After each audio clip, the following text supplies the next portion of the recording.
Hey, what's up? I'm Enrique from Elektron, and today we'll be talking about the model samples and model cycles. We'll cover their differences, how they're similar, and then touch on some of the advantages you get from the model samples or model cycles within the Elektron family. All right, let's dive in. So the best way to understand the model samples is that it is a sample playback device. You load samples into it with our transfer software, and once you have your samples on your device, you use one of the 6 tracks to load, playback, and manipulate that sample. Jumping over to the model cycles, its sound generation is based on the 6 different machines that you choose to load into one of the 6 different tracks. There are no samples here. Every sound you create and manipulate is being generated on the spot. So a quick recap, model samples is a sample-based groovebox. Model cycles is an FM synthesis-based groovebox.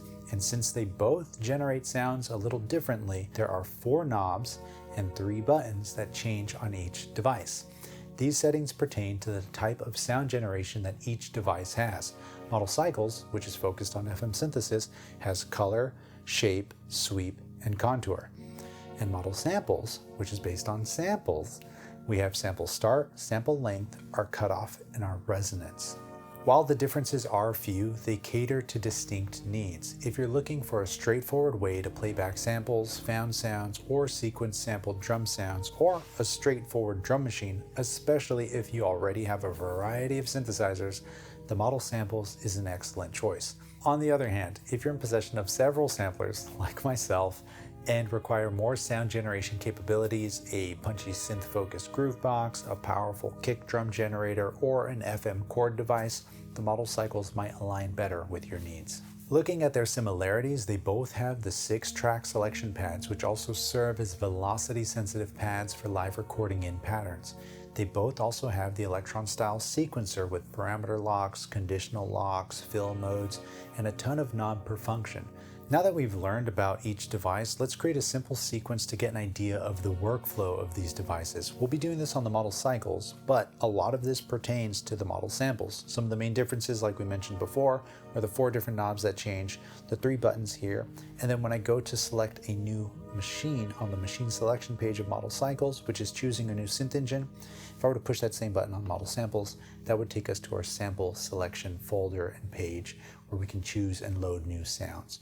Going back to the model cycles, we'll select a sound or a track using the track pads. Now with our kick drum selected, I'll hit record to go into grid recording mode. If I press play now, you'll see this light indicating where we are in the current pattern or the current sequence. And while we are in grid recording mode, I can enter in steps within this pattern for when that sound will get triggered. Now we can just go ahead and select the new sound and do the same thing.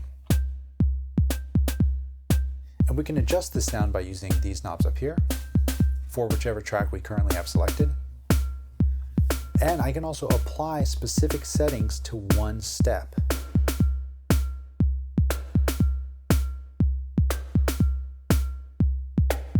And if I like that sound, we can actually copy and paste this specific step across the sequence.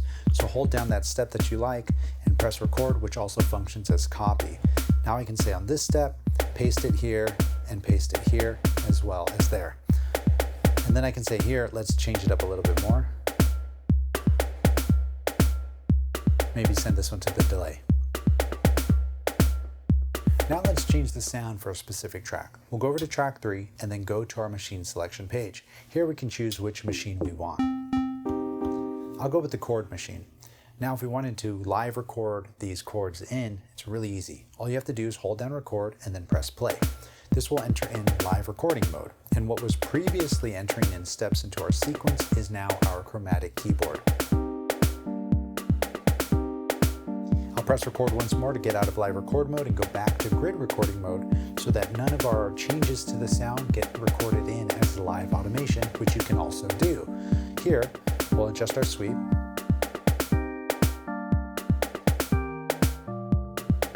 And we can also add parameter locks by holding down the step and changing the settings. Hopefully you found this video helpful. If you have any other questions on either device, leave us a comment down below or be sure to check out the links down in the description below. Catch you in the next one. Peace.